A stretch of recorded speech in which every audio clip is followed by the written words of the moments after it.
Di tengah klaim Trump yang menyebut kekuatan militer Iran melemah, Amerika Serikat terus meluncurkan serangan ke Iran. Tak hanya Amerika Serikat, agresi Israel yang merupakan sekutu strategis Amerika Serikat juga terus terjadi. Israel membombardir Gaza dan menyasar kelompok Hamas yang pro-Iran. Lebih lengkap soal eskalasi perang Iran dengan Amerika Serikat, kita bahas bersama peneliti senior Indo-Pacific Strategic Intelligence, Fauzia G. Cempaka Timur, serta dosen ilmu politik Universitas Udayana Evata Filomeno Borromeo Duarte. Mas Evata dan juga Mbak Fauzia, selamat petang semua. Selamat petang, Mas. Baik, saya ingin ke Mas Evata terlebih dahulu bahwa Amerika Serikat terus menggempur Iran, berbarengan juga dengan Israel yang juga kembali menggempur Gaza. Apakah ini bisa dikatakan sebagai sebuah strategi baru Amerika Serikat untuk menyudutkan Iran? Dan pertanyaannya, apakah strategi ini akan berhasil? Ya, ini tentu merupakan hasil pertemuan ya dari Benjamin Netanyahu dengan Presiden Donald Trump, dan telah disepakati bahwa mereka harus terus melakukan eskalasi. Dan kalau ditanya apakah ini cukup efektif, ya ternyata menggempur Iran dan agresivitas dari Israel ini membuat titik pelemahan yang cukup signifikan terhadap Hamas itu sendiri. Dan kita tahu bahwa Amerika Serikat sangat membutuhkan eskalasi yang begitu masif, mengingat bahwa ini sudah dikoordinasikan dengan CENTCOM. CENTCOM mengatakan bahwa hanya kurang lebih sisa 20% kekuatan dari Iran yang perlu dihancurkan. Akan tetapi hal tersebut merupakan klaim yang masih belum terbukti ya, apakah nanti dengan serangan dilakukan akan ada perubahan ya dalam diplomasi ke depan. Tapi kita bisa melihat bahwa logika perang yang digunakan oleh Amerika Serikat ini adalah melakukan penyerangan dan negosiasi. Mereka berharap terus melakukan serangan-serangan yang nanti akan melemahkan daya tawar dari Iran itu sendiri. Dan kita tahu bahwa posisi Israel ini sudah siaga penuh. Dan rencananya mereka akan melakukan serangan sebelum hari Senin begitu. Maka tampaknya operasi yang mereka lakukan kali ini adalah operasi yang sudah terstruktur, dan ini merupakan langkah yang mereka ambil untuk terus ya membuat situasi ini menguntungkan bagi siapa-siapa saja yang berada pada posisi ingin mengacaukan Timur Tengah itu sendiri. Saya melihatnya demikian. Oke, saya ingin ke Mbak Fauzia. Tentu yang menjadi pertanyaan lanjutan adalah bagaimana kemudian respon dari Iran? Apakah Iran ini masih akan tetap menjalankan strategi dengan menyerang negara sekutu Amerika Serikat, atau justru akan membuka jalur diplomasi baru, atau mungkin membangun strategi politik yang baru?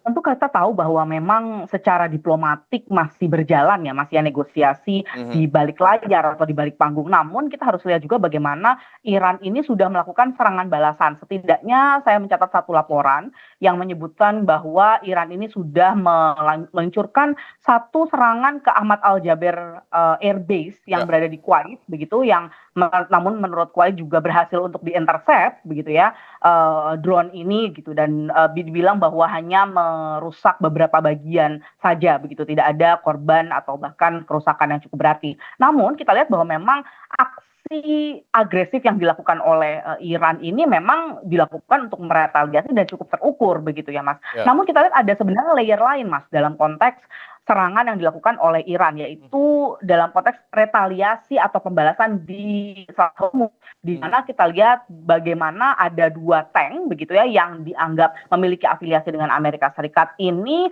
tentu di-escort atau dilakukan penyisiran oleh Iran sendiri begitu, dan dilakukan ini dilaporkan juga oleh CBS terkait hal ini. Nah, ini tentu juga selain tadi yang pertama serangan sifatnya terkait drone, dan juga di Selat Hormuz. Yang ketiga adalah terkait dengan kita tahu bagaimana pengaktifasian milisi-milisi yang berafiliasi dengan Iran sendiri juga belum berakhir, Mas. Yang setidaknya kita catat ada dua sejauh ini. Yang pertama adalah di Irak begitu, dan yang kedua adalah yang berada di Laut Merah, yaitu Houthi sendiri. Meskipun memang kita juga harus akui bahwa kedua belah pihak, baik Irak maupun dari konteks Yaman, dari konteks Houthi sendiri, sebenarnya memang punya masalah sendiri yang lepas dari Iran begitu ya, yang tidak selalu terkait. Namun tentu saja dengan konteks serangan yang dilakukan oleh Amerika Serikat di Iran dan juga serangan balasan yang dilakukan oleh Iran, ini semakin memberikan kompleksitas, Mas, pada hal ini, yaitu di mana teaternya sudah tidak lagi antara Amerika Serikat dan Iran saja, tapi juga melibatkan negara-negara lain seperti Irak dan juga Yaman, bahkan Saudi Arabia, Mas. Betul. Baik. Tentu pertanyaan lanjutannya saya ingin ke Mas Evata. Kalau tadi Mbak Fauzia menjelaskan bahwa ini sudah tidak hanya berbicara soal Amerika Serikat dan Iran, tapi pertanyaannya bagaimana kemudian respon proksi Iran di Timur Tengah akan seperti apa, Mas Evata, melihat eskalasi yang terjadi saat ini? Ya, kita tahu bahwa Iran memiliki proksi dan ini menjadi target yang selalu diserang oleh Israel ya dan juga Amerika Serikat. Maka ketika Amerika Serikat melakukan cekikan terhadap Iran, ini akan melemahkan beberapa proksi-proksi tersebut.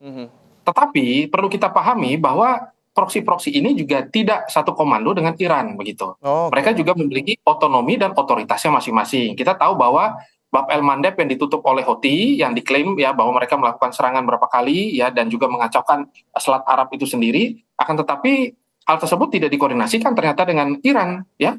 Nah, maka dari itu kita bisa melihat bahwa sebenarnya strategi-strategi yang dilakukan ya dalam upaya untuk pembelaan diri atau punitive strike ya atau upaya Samsonik ya untuk melakukan satu serangan bunuh diri bersama-sama. Ketika mereka melakukan serangan terhadap Arab ya mereka juga akan melakukan serangan balik yang luar biasa juga kepada negara-negara yang berafiliasi dengan Amerika. Ya ini masih strategi yang tampaknya ya cukup terbaca ya oleh Amerika Serikat dan juga Israel. Mereka tahu bahwa kalaupun perang ini nanti dilanjutkan, maka kondisi-kondisi ini akan terus memperburuk ya situasi global. Dan inilah yang diharapkan oleh Amerika. Amerika berharap betul agar dunia ini tahu. Maka isu yang dilempar oleh Amerika, mereka kekurangan rudal Patriot, mereka membutuhkan banyak biaya. Padahal sebenarnya ini adalah strategi jebakan untuk melihat apakah dunia punya ketertarikan ya terkait dengan masalah energi ini. Nah ini maka saya melihat dari sisi yang terbalik bahwa sebenarnya ini sudah diskenariokan dengan baik begitu ya. Akan tetapi apakah ini efektif atau tidak? Ya belum tentu begitu. Karena kita tidak bisa juga meremehkan ya kondisi senjata-senjata yang dimiliki oleh proksi dari Timur Tengah ini sendiri begitu, dari Iran ini sendiri gitu. Ada beberapa rudal yang sudah disiapkan oleh Iran dan nanti akan diumumkan yang paling baru. Ini ada senjata yang sudah dirancang dengan sangat baik dan juga kita lihat bahwa Houthi juga memiliki persenjataan dan Hizbullah juga mampu menembakkan roket yang begitu sangat banyak begitu. Nah ini tanda bahwa masih mampu mengendalikan perang, tetapi tentu ini nanti ke depannya akan dilihat apakah akan menciptakan satu keuntungan ya dalam diplomasi Iran atau justru malah ada sliding back yang cukup buruk ya dalam energi dunia dan juga diplomasi ke depan. Bahwa tadi Mbak Fauzia juga sudah menyebutkan ada kompleksitas yang kemudian terjadi pada kondisi di Timur Tengah saat ini. Amerika Serikat nampaknya juga sudah mulai mencengkram sekutu-sekutunya untuk kemudian menyerang bersama. Tapi pertanyaannya apakah Iran juga akan mulai dalam tanda kutip membangun komunikasi baru dengan Tiongkok dan juga Rusia?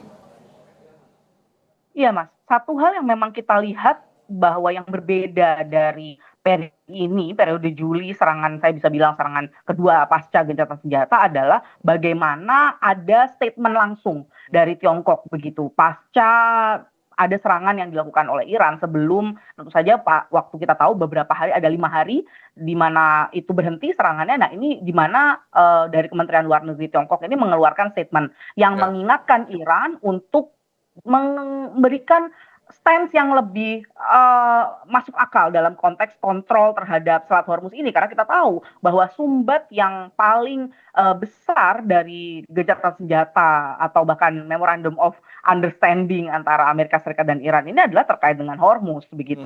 Jadi ini bahkan diingatkan oleh Tiongkok begitu dan kita lihat juga bagaimana selanjutnya adalah Tiongkok juga melakukan mengeluarkan statement terkait Hormuz. Namun kita juga ingat bagaimana dari Amerika Serikat sendiri, dari Trump sendiri juga mengingatkan untuk Tiongkok tidak terlibat secara militer, yang artinya mensuplai yang disebut dengan bantuan-bantuan untuk Tiongkok, untuk Iran maksud saya. Jadi ini yang juga kita lihat secara vice versa dan bahkan ada salah satu laporan yang ditanyakan langsung oleh White House koresponden gitu ya ke Trump gitu. Bagaimana Anda menanggapi terkait laporan tersebut?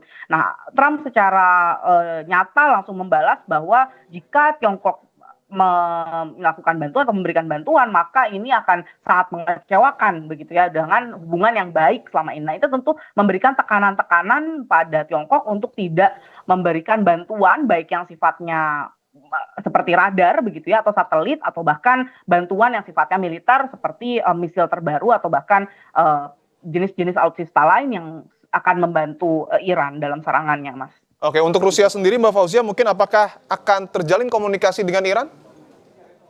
Tentu Mas, kita lihat bagaimana memang sampai sekarang pun Rusia masih terus melakukan dan menurut saya lebih terbuka ya dukungan maupun statement yang diberikan Rusia ini lebih terbuka dibandingkan Tiongkok sendiri karena Tiongkok ini lebih terpusat begitu sedangkan kalau Rusia sendiri ini statementnya dari awal serangan tanggal 7 Juli itu sudah mengeluarkan statement begitu tentang bagaimana mereka memandang konflik ini ke depannya maupun bagaimana kelanjutan dari Memorandum of Understanding yang tentu saja seperti tidak punya harapan lagi begitu. Namun dalam konteks ini tentu saja kalau membandingkan antara Rusia dan Tiongkok, dua-duanya masih sangat hati-hati, Mas. Karena tentu saja dua-duanya tidak ingin beban regional yang tentu saja tadi kita lihat sudah melebar, terlebih kalau kita ingat Mas ada juga kapal yang melibatkan Ukraina begitu ya. Dalam konflik di periode Juli ini sudah melibatkan bahkan Ukraina yang saat ini secara aktif sedang berperang dengan Rusia. Oke, saya ingin ke Mas Evata bahwa tadi nampaknya ada semacam dalam tanda kutip ya, upaya Amerika Serikat untuk menghambat bantuan Tiongkok ke Iran. Dan tadi juga Mas Evata sempat menyebut sebenarnya Iran sendiri sudah memiliki senjata baru. Apakah itu artinya klaim Trump yang mengatakan militer Iran ini sudah melemah, ini tidak bisa diterima secara langsung? Ya, Amerika memang pasti akan menyampaikan kampanye kemenangan ya, karena ini dibutuhkan dengan sangat baik oleh Presiden Donald Trump dan harus dieksploitasi semaksimal mungkin untuk kemenangan dalam pemilu selanjutnya. Tetapi tidak juga kita mengatakan bahwa klaim dari Donald Trump ini adalah klaim yang sama sekali bohong begitu. Pada kenyataannya memang pelumpuhan terhadap militer dari Iran itu memang terjadi.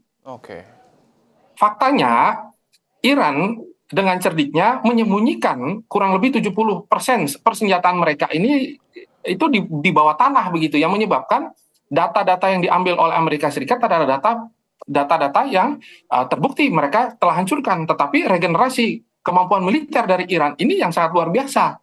Kita bisa lihat ya bahwa tadi kita ambil contoh, apakah Cina tidak terlibat? Cina sangat terlibat. Kita tahu bahwa bagaimana rudal yang digunakan oleh menjadi bahan bakar ya dari Iran ini sendiri banyak sekali disuplai oleh Cina gitu. Dari tahun 2025 data ini sudah menjadi fakta.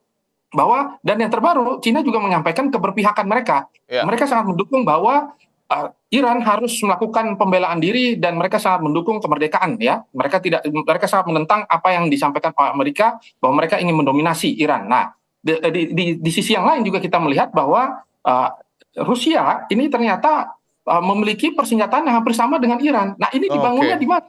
Ternyata dibangun di dua negara begitu, dan drone Shahid ini kan drone yang paling banyak ditembakkan ke Ukraina, kurang lebih ada 25.000. Jadi mereka mungkin menyampaikan kepada dunia bahwa kita tidak berteman, padahal di balik itu semua mereka saling membutuhkan. Nah, maka kita tidak bisa mengatakan bahwa Iran ini sangat lemah karena mereka mampu mensuplai dan mampu menjual drone mereka, dan drone mereka ini adalah satu-satu yang terbaik di dunia. Itu bahkan sudah ditambah dengan upgrade yang terbaru sehingga nanti jarak tempuhnya mampu mencapai Israel, jarak tempuhnya mampu mencapai Yordania. Ini sudah disampaikan per hari ini. Saya lihat bahwa mereka masih belum menyerah dan mereka mampu melakukan regenerasi yang sangat cepat. Oke, terakhir saya ingin ke Mbak Fauzia, singkat saja Mbak, melihat kompleksitas yang kemudian terjadi, apakah bisa dikatakan perang yang terjadi di Timur Tengah ini akan semakin meluas dan melibatkan banyak pihak? Hanya satu, Mas, menurut saya indikator yang kita bisa lihat. Sampai saat ini sudah beberapa minggu terjadi sejak tanggal 7 Juli ini belum ada serangan Iran langsung ke Israel begitu. Namun di sisi lain juga Israel tidak melakukan aktivasi serangan yang membantu Amerika Serikat ke Iran langsung gitu. Jadi ini dua hal yang sebenarnya sangat menentukan, yang artinya jika salah satu pihak melakukan serangan terlebih dahulu, ini eskalasinya akan cepat melebar, Mas. Tetapi jika kita masih terus terjaga sampai saat ini tidak terlibat secara langsung dari Israel dan Iran pun menjaga serangannya, artinya hanya menyerang ke tempat-tempat yang memang terafiliasi dengan Amerika Serikat saja, tentu masih ada harapan untuk negosiasi dan diplomasi lebih lanjut, Mas Tipu. Baik, terima kasih Mbak Fauzia dan juga Mas Evata telah bergabung di Kompas Petang. Terima kasih.